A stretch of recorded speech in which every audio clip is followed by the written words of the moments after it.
Hello everyone, welcome to the next part of class 11th history. और यहाँ पे थे हम चैप्टर 5 पे। हाँ जी, हमारा चैप्टर 5 जो है वो शुरू हो चुका है। और यहाँ पे हम नोमैडिक एम्पायर के बारे में देख रहे हैं। हम लास्ट वीडियो में देख चुके थे जो चंगेज खान थे, उन्होंने चंगेज खान नहीं, तैमूजिन जो उनका बचपन का नाम था, उन्होंने जामुका को हरा दिया था, जो पहले तो उनके बहुत अच्छे दोस्त थे, बाद में बहुत ही कट्टर दुश्मन बन गए।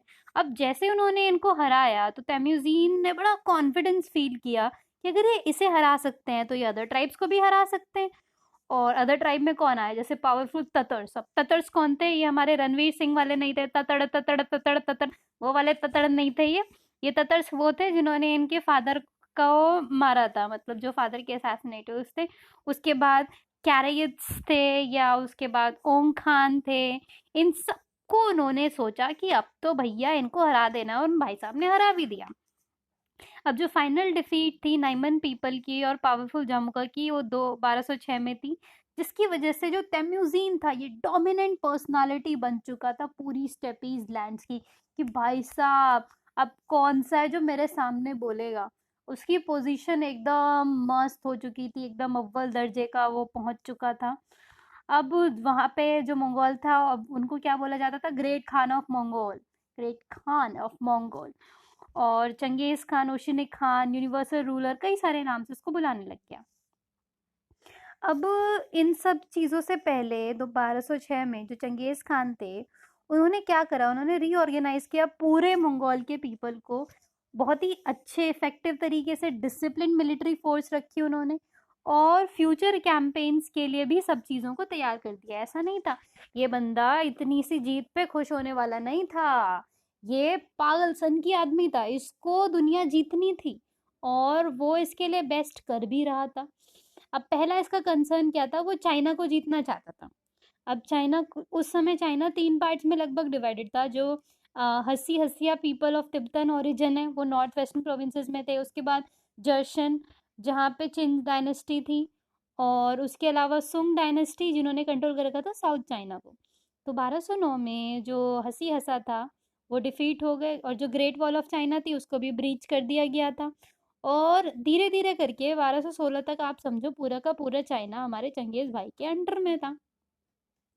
अब 1218 में जब कराखीता को हराया गया था, जिसने तीन शान mountains north west of China को कंट्रोल कर रखा था, तो जो मंगोल थे अब वो अमू दरिया पहुंच चुके थे, जो कि तेंशोजियाना और ख्वारिज़म के आसपास था। अब सुल्तान मोहम्मद जो रूलर थे ख्वारिज़म के, उन्होंने क्या सोचा कि ये भाई चंगेज़ खान का गुस्सा तो बहुत ही खतरनाक है, और लेकिन मैं भी किसी से कम नहीं। तो उस भाई साहब ने क्या करी, अपनी ज़िंदगी की सबसे बड़ी गलती कर दी कि जो मंगोल के वहाँ पे सिपाही वगैरह आए थे उनको एग्जीक्यूट कर दिया, उनको मौत की सज़ा सुना दी। अब जो कैंपेन्स हुई 1219 से 1221 के बीच में कई सारी सिटीज़ में, जैसे कि ओत्रर, बुखारा, समरकंद, बल्ख, गुरगंज, मेरव, निशापुर, हेरात, और मोस्टली सबने मंगोल फोर्सेस पे सरेंडर कर दिया।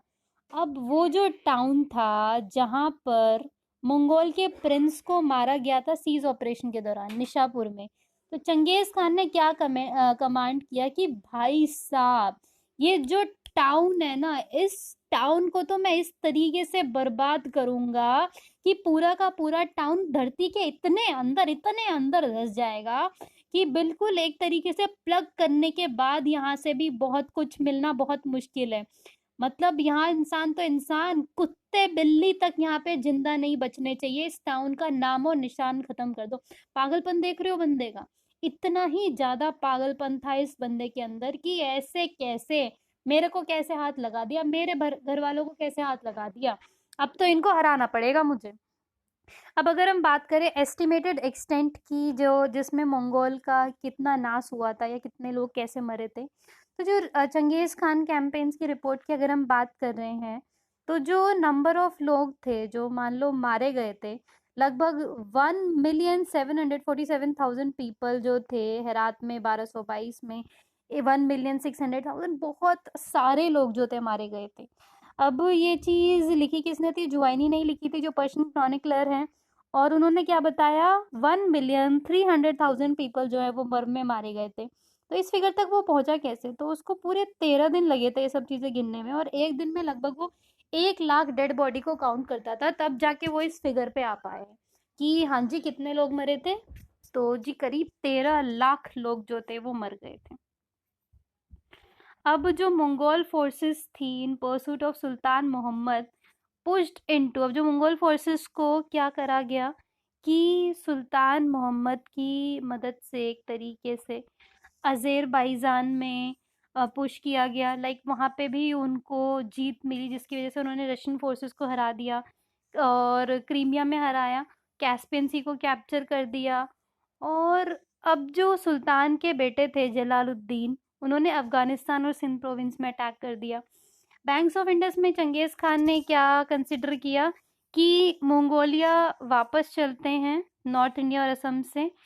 अब जो हीट थी और जो नेचुरल हैबिटेट था या जो इल चीज़ें वहाँ पे थी, जिसकी वजह से उन्होंने क्या सोचा कि चलो अपना माइंड चेंज कर देते हैं।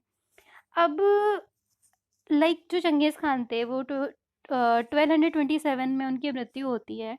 उन्होंने अपनी मोस्ट ऑफ द लाइफ जो थी ना वो मिलिट्री कॉम्बैट में ही बिताई थी। उनकी मिलिट्री अचीवमेंट्स बहुत ही बेहतरीन हैं, और जो उनका एबिलिटी है एक तरीके से सब चीज़ों को इनोवेट करना, नए तरीके से करना, और उनकी स्ट्रैटेजीज की वजह से ही जो ये मंगोलियन लोग थे, जो एक तरीके से नोमैडिक लोग थे, एक तरीके से वो बहुत रूल ही तो कर रहे थे। जो हॉर्स राइडिंग स्किल्स थी मंगोल्स की, तुर्क की, उन्होंने स्पीड और मोबिलिटी प्रोवाइड कराई थी आर्मी को। उनकी एबिलिटीज जो थी रैपिड शूटिंग, आर्चर्स और हॉर्सबैक इन के ऊपर राइड करना, इन सब ने उनकी मदद करी थी। और इनफैक्ट एक चीज़ देखिए आप कि ये लोग क्या थे, नोमैड्स थे। अब इनको बहुत ज़्यादा फर्क नहीं पड़ता था कि एक्सट्रीम गर्मी हो रही है, एक्सट्रीम सर्दी हो रही है।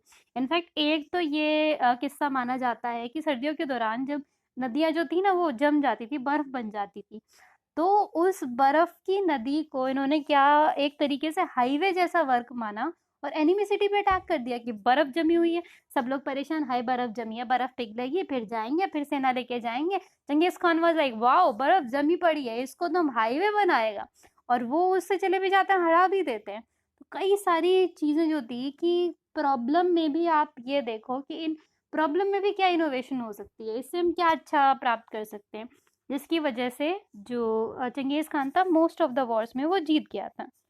अब देखिए ये पूरा टाइम हिस्ट्री दे रखा है। 1167 में बर्थ हुआ था म्यूजिन का, इनसे इसके बीच में इन्होंने स्लेवरी और स्ट्रगल किया, फिर अलाइंस फॉर्म होती है, तो इसे आप पढ़ के देख लीजिएगा। ये देखिए ये पेंटिंग है, किस चीज़ की पेंटिंग है ये आप मुझे कमेंट सेक्शन में लिख के बताएंगे कि ये किस चीज़ की पेंटिंग है। वैसे आप देख पा रहे हैं कि ये सज़ा दी जा रही है।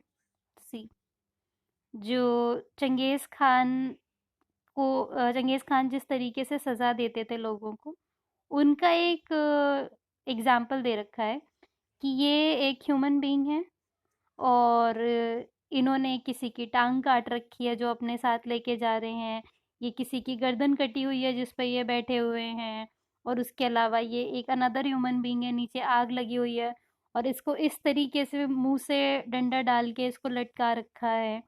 तो काफ़ी बुरी-बुरी तरीके से बहुत ही दर्दनीय सज़ाएँ वो दिया करते थे। इसीलिए लोग डर के मारे उनको क्या कर दिया करते थे, मान जाया करते थे, चलो ठीक है, हम आपके अंडर ही हैं।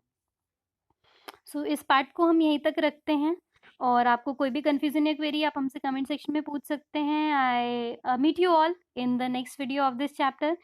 Thank you so much.